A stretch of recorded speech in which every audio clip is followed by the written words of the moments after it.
എൻ്റെ പേര് മനോജ് കുമാർ.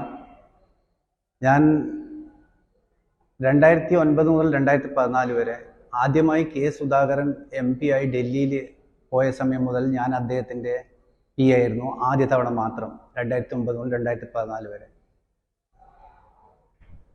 അതുകൊണ്ട് തന്നെ ഞാൻ എല്ലാ കാര്യവും പാർലമെൻറ്റായിട്ട് ബന്ധപ്പെട്ട സകല കാര്യവും പിന്നെ മന്ത്രിസഭകളായിട്ടുള്ള ബന്ധപ്പെട്ടിട്ട് ഒരു MP-ക്ക് ബന്ധപ്പെട്ടിട്ടുള്ള ചെയ്യാൻ പറ്റുന്ന കാര്യങ്ങളെ പറ്റിയൊക്കെ എനിക്ക് നന്നായിട്ട് അറിയാം. അറിഞ്ഞുകൊണ്ടൊരു കാര്യമില്ല, അതിനെപ്പറ്റി അത് ഒന്നും ചെയ്യാൻ പറ്റിയില്ല. അറിയാം എന്ന് മാത്രമേ ഉണ്ടാവുള്ളൂ. കാരണം അത് ചെയ്ത് കിട്ടാൻ MP-ക്ക് സാധിക്കില്ലായിരുന്നു. MP-ക്ക് സമയം ഉണ്ടായിട്ടില്ല. ഞാൻ 5 വർഷം രാവും പകലും കൂടത്തിനുണ്ട ഒരു വ്യക്തിയായിരുന്നു കെ സുധാകരൻ, ഇപ്പോഴത്തെ MP കെ സുധാകരൻ്റെ കൂടെ. പക്ഷെ നല്ലൊരു വ്യക്തിയായിരുന്നു, അത് ഞാൻ നിഷേധിക്കാൻ പറ്റില്ല. നല്ലൊരു വ്യക്തി നല്ലൊരു വ്യക്തിയല്ല, നല്ലൊരു MP-യാണ് വേണ്ടത്. നല്ല വ്യക്തിയാണ്. എൻ്റെ ഏട്ടൻ തുല്യമായിട്ട് ഞാൻ ഇന്നും ബഹുമാനിക്കുന്നൊരു വ്യക്തിത്വമാണ് കെ സുധാകരൻ. ഞാൻ എന്ത് പറയുക, ഏട്ടനല്ല, അതിനപ്പുറം അത്രയും എനിക്ക് സ്നേഹമാണ്. പക്ഷെ ആ വ്യക്തി സ്നേഹമല്ല വേണ്ടത്, ഒരു MP സ്നേഹമാണ് വേണ്ടത്. MP-യും വ്യക്തിയും തമ്മിൽ രണ്ടും രണ്ടാണ്. ആ MP-ക്ക് ചെയ്യാൻ പറ്റുന്ന ഒരു കാര്യവും ഞാൻ സത്യസന്ധമായി പറയാൻ, ആ കാര്യം സാർക്ക് പറ്റൂല. അദ്ദേഹത്തിനുള്ള സമയമില്ല, അല്ല കഴിവില്ല, എന്താണെന്നറിയില്ല. കഴിവും ഇല്ല എന്ന് എനിക്ക് പറയാം. ഒരു രീതിയിൽ ഞാൻ മനസ്സിലാക്കിയത്തോളം അത്ര തന്നെയാണ്. കാരണം അത് കൺവിൻസ് ചെയ്യിപ്പിച്ച് സാധിച്ചെടുക്കണം. അതിന് ക്ഷമയും വേണം, ഇതൊക്കെ ഒന്നുമില്ല. ഒരുപാട് കാര്യങ്ങൾ നമ്മുടെ ഈ നാട്ടിന് വേണ്ടി ചെയ്യാൻ പറ്റുന്നത്, കേന്ദ്രത്തിൽ നിന്ന് ചെയ്യാൻ പറ്റുന്ന ഒരുപാട് കാര്യങ്ങളുണ്ടായിരുന്നു.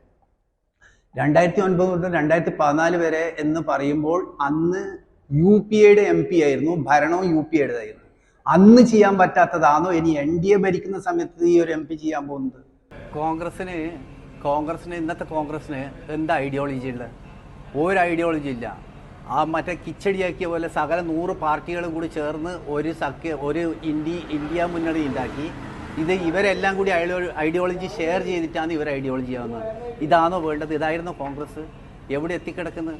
ഇനിയിപ്പം 10-50 സീറ്റിൽ താഴെയായി. ഇനിയിപ്പോൾ എവിടെ എത്തും? എന്താ സ്ഥിതി? എന്നാലും കുടുംബവാഴ്ച, എൻ്റെ അച്ചാച്ചൻ, എൻ്റെ അച്ഛൻ, എൻ്റെ അമ്മ, എൻ്റെ മക്കൾ, ഇത് മാത്രമാണ് വേണ്ടു നേതൃത്വത്തിൽ. ഇതാണോ വേണ്ട? ഇങ്ങനെ ആര് നന്നാവാനാ? മറ്റുള്ള BJP അങ്ങനെയാണോ? നരേന്ദ്രമോദി കഴിഞ്ഞാൽ തീർന്നു, കുടുംബവാഴ്ച തീർന്നു, ഇനി അടുത്തയാൾ. അതല്ലേ ഇവിടെ, അതല്ലേ ഉള്ളത്? ഇങ്ങനെയാണോ വേണ്ടത്? ഇങ്ങനെ എനിക്ക് ഇനി തീർന്നു. ഇനി ഒരു വിവരമുള്ള ഒരാളും ഇനി കോൺഗ്രസ്സിൽ അധിക കാലം ഉണ്ടാവില്ല. പതുക്കെ അല്ല, ഇനി എത്രയും പെട്ടെന്ന് തന്നെ കോൺഗ്രസ് കാലിയാകാൻ പോവുക. കാരണം വിവരം വെച്ച് തുടങ്ങി ജനങ്ങൾക്ക്, പാർട്ടിയിലെ പ്രവർത്തകർക്ക് തന്നെ വിവരം വെച്ച് തുടങ്ങി. ഇതും കൂടിയാണ് ലാസ്റ്റ് ടെസ്റ്റ് വരുന്നത്. ഇത് കഴിഞ്ഞാലും നോക്കിക്കാം പൊട്ടിപ്പാളീസാവും. ഞാൻ അതുകൊണ്ട് കോൺഗ്രസ് വിടാൻ കാരണം അതുകൊണ്ട് തന്നെയാണ്. ഇത്രയും നല്ലൊരു നേതാവ്, ഇത്രയും നല്ലൊരു നേതൃത്വം, അതിന് പിന്തുണ കൊടുത്തില്ലെങ്കിൽ പിന്നെ ഇനി എപ്പോൾ കൊടുക്കാനാണ്? എപ്പോൾ തലക്ക് വെളിവ് വരുക? ഞാൻ അതുകൊണ്ട് തന്നെ മാറിയത്.